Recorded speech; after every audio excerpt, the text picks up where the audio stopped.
शिव की जगह जगह पूजा हो रही है, लेकिन शिव पूजा की बात नहीं है, शिवत्व उपलब्धि की बात है। वह जो शिवलिंग तुमने देखा है बाहर मंदिरों में, वृक्षों के नीचे, तुमने कभी ख्याल नहीं किया उसका आकार ज्योति का आकार है। जैसे दिए की ज्योति का आकार होता है, शिवलिंग अंतर ज्योति का प्रतीक है।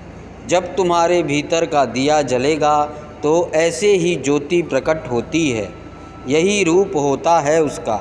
और ज्योति बढ़ती जाती है, बढ़ती जाती है, और धीरे धीरे ज्योतिर्मय व्यक्ति के चारों तरफ एक आभा मंडल होता है। उस आभा मंडल की आकृति भी अंडाकार होती है। रहस्यवादियों ने तो इस सत्य को सदियों पहले जान लिया था, लेकिन इसके लिए कोई वैज्ञानिक प्रमाण उनके पास नहीं थे। लेकिन अभी रूस में एक बड़ा वैज्ञानिक प्रयोग चल रहा है, किरलियन फोटोग्राफी। मनुष्य के आसपास जो ऊर्जा का मंडल होता है, अब उसके चित्र लिए जा सकते हैं।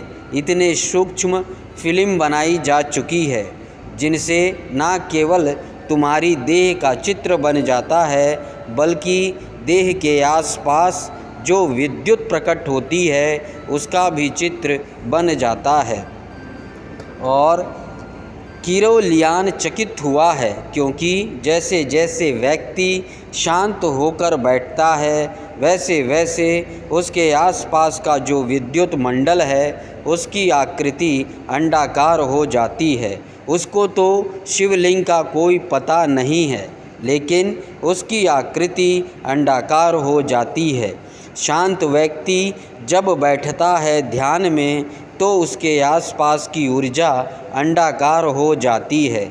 अशांत व्यक्ति के पास की ऊर्जा अंडाकार नहीं होती, खंडित होती है और टुकड़े टुकड़े होती है। उसमें कोई संतुलन नहीं है, एक हिस्सा बड़ा एक हिस्सा छोटा, कुरूप होती है।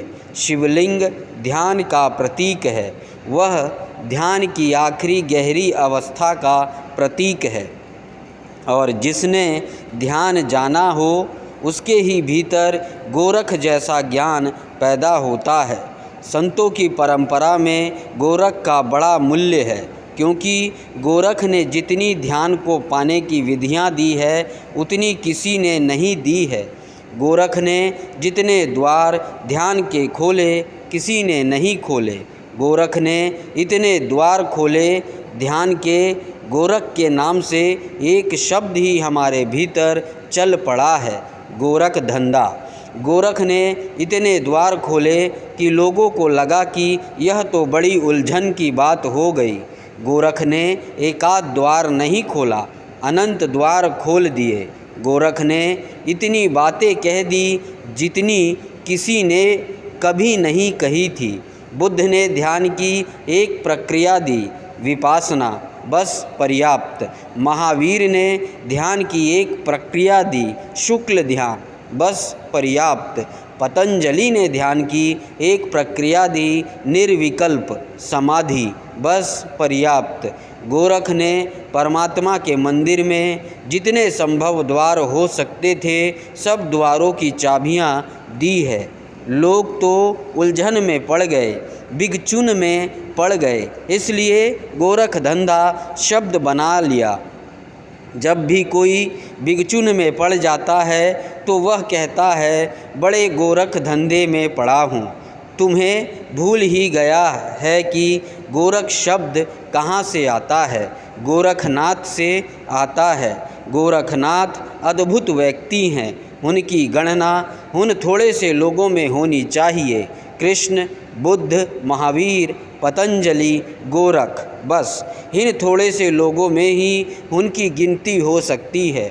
वे उन परम शिखरों में से एक हैं। लाल कहते हैं गोरख सा ज्ञानी नहीं हुआ, क्योंकि गोरख ने जिस भांति अपने को मिटाया। गोरख कहते हैं, मरो हे जोगी मरो, मरो मरण है मीठा, तिस मरनी मरो जिस मरनी मरी गोरख दीठा। कहते हैं योगियों मरो, क्योंकि मरने के सिवाय और कोई उपाय नहीं है। अहंकार को गलाओ, जलाओ, भस्मीभूत कर दो। मरो हे जोगी, मरो, क्योंकि मृत्यु से ही तुम अमृत पा सकोगे। मरो, मरण है मीठा।